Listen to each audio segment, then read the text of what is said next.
얼마 전 트럼프 행정부는 하버드 대학에 지급하기로 되어 있었던 무려 22억 달러, 우리 돈 3조 1,537억 원의 이 연방 연구 자금을 동결했습니다.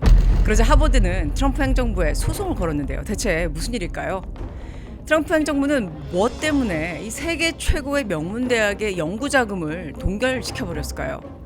자, 여러분들, 하버드는 어떤 이름입니까?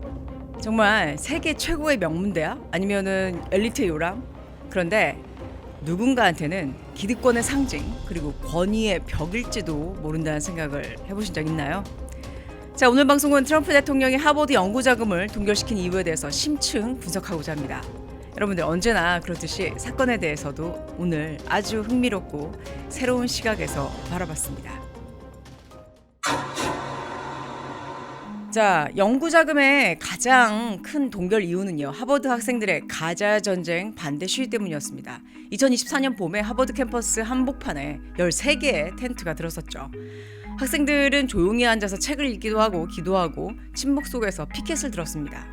학생들은 하버드는 이스라엘과 관련된 투자에서 손을 떼라, 팔레스타인의 인권을 존중해라, 이런 이스라엘에 대한 이 적대감을 표시하면서 그런 요구들을 했습니다. 이 시위는 하버드 대학의 팔레스타인 연대위원회의 그 정학 조치에 대한 항의와 이스라엘에 관련된 투자 철회를 요구하는 목적이었습니다. 이 시위에 폭력은 없이 평화적으로 진행이 됐는데 하버드 경찰은 시위 현장에 있었지만 개입하지도 않았습니다. 다만 하버드 캠퍼스에 퍼지는 이 묵직한 침묵이 학생들의 메시지를 대신했죠. 자, 하버드 대학교를 시작으로 각 대학으로 시위가 확산됐는데요. 콜롬비아 대학, MIT, 예일, 옥스퍼드. 근데 문제는 다른 학교 시위들은 그 수위가 격해지면서 수십 명의 학생들이 체포되고요. 비자가 취소되는 등 그 여파가 아직도 진행 중입니다.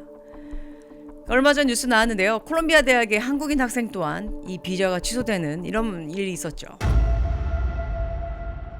이 조용한 시위에 가장 격렬하게 반응한 건 다름 아닌 미국 연방 정부였습니다. 트럼프 행정부는 곧바로 하버드 측에 요구하죠. 트럼프 행정부의 이 하버드 대학교에 대한 주요 요구사항은 다음과 같았습니다. 다양성, 형평성, 포용성을 이야기하는 DEI 프로그램의 전면적인 폐지였고요. 하버드 대학은 모든 DEI 프로그램과 사무실위원회, 직책 및 이니셔티브를 즉시 종료해야 하고 DEI 기반의 정책, 징계 절차, 채용 및 입학 기준을 중단해야 한다는 이런 요구를 하게 됩니다. 그리고 또한 이 입학 및 채용 기준의 실적 중심 개편을 요구했는데 입학 및 채용 과정에서 인종, 성별, 성적 지향 등 이 정체성 기반 요소를 배제하고 학업 성취도와 실적 중심의 기준으로 전환할 것을 요구하죠. 또한 이런 것도 있었습니다. 시위 주도 학생에 대한 징계 조치가 있었는데요. 친팔레스타인 시위를 주도한 학생들에 대해서 징계 조치를 취하고 시위와 관련된 학생 단체 해산을 요구하죠. 국제학생 정보 협조 강화도 있었는데요. 하버드 대학교는 비자 소지 학생들의 활동에 대한 정보를 연방정부와 공유하고 위험한 활동에 연루된 외국인 학생에 대한 정보를 제공할 것을 요구받았습니다. 이런 것도 있었는데요. 캠퍼스 내 마스크 착용 금지가 있었습니다. 캠퍼스 내 시위에서 마스크 착용을 금지하고요. 이를 위반할 경우에 징계 조치를 취할 것을 요구했다고 합니다. 자, 하버드는 이것을 거부했죠. 하버드는 이에 대해서 헌법이 보장한 표현의 자유를 침해한 것이라면서 소송을 제기합니다. 이 소송 직후에 트럼프 연방정부는 연방자금 22억 달러를 동결합니다. 이러면서 트럼프 대통령은 좌파 대학이 선동을 묵인하고 있다. 이러자 하버드는 이건 정치 보복이다 라면서 언론들을 통해서 반박하고 있습니다. 여러분들, 이 싸움의 본질은 과연 무엇일까요? 여기서 우리는 이 하버드라는 이름의 무게를 다시 봐야 한다는 것입니다. 제가 작년에 그 하버드를 직접 다녀왔었는데요. 건물은 정말 아름다웠고요. 시설은 최고였습니다. 그런데 JFK 이 경영관에 들어가는 순간 이 존 F 케네디를 거의 신화처럼 떠받드는 그런 분위기를 보면서 의문이 들었습니다. 여기는 생각하는 곳인가? 아니면 믿음을 강요하는 곳인가? 여러분들, 그 명문이라는 말은 때로는 우리가 진실을 보지 못하게 만드는 프레임이 되기도 하죠. 권위가 곧 진실은 아니기 때문이죠. 자, 그렇다면은 트럼프 행정부의 이번 조치를 어떻게 바라봐야 할까요? 너무 과도하게 대학에 개입하고 있는 건 아닐까요?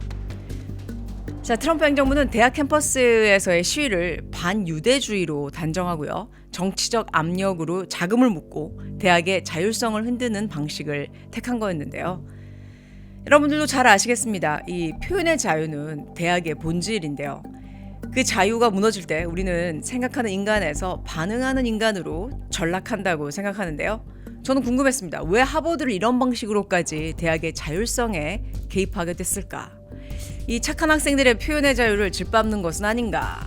아니면 또 다른 비하인드 스토리가 있을까? 자, 그래서 좀 더 심층적으로 알아봤습니다. 여러분들, 하버드 대학에는요 엄청난 기부금을 부어대는 큰 손들이 있습니다.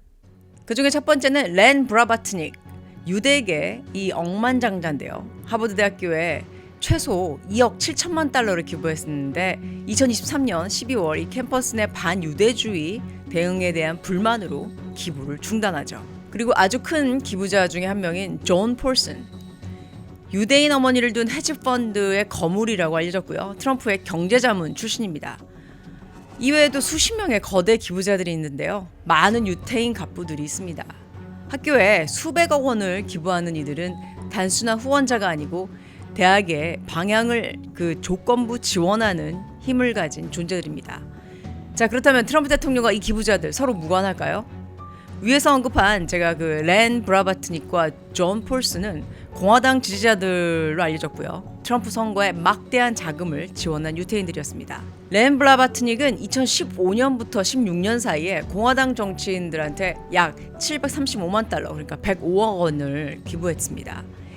2017년 이 트럼프 대통령의 취임식 위원회에 100만 달러를 기부하기도 했죠. 그러니까 14억이죠. 그리고 존 폴스는 공화당 지지자로 알려져 있으면서 2016년 트럼프 대통령의 경제자문을 맡았습니다.